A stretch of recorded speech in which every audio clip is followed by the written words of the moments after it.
లోకం చరిత్రను తిరగరాసిన వీరులను చూసింది. కాని మరణ శాసనాన్ని తిరగరాసిన ఏకైక వీరుడు ఆయన.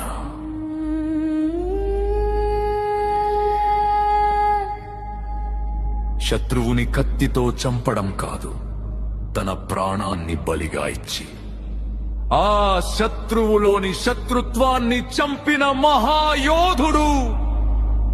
దూషించిన నోళ్లు దీవించబడ్డాయి, అవమానించిన చేతులు ఆశీర్వదించబడ్డాయి.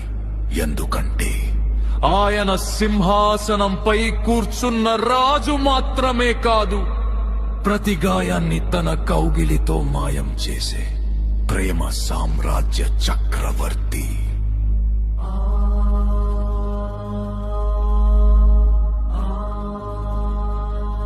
మరణం ఆయనను బంధించాలనుకుంది, కాని ఆ మరణానికే మరణం రుచి చూపించి సమాధిని బద్దలు కొట్టుకుని వచ్చిన మృత్యుంజయుడు పగవాడికి ధైర్యాన్ని, అలసిన గుండెకు ఆలింగనాన్ని ఇచ్చే ఏకైక ఆశ్రయం ఆయన.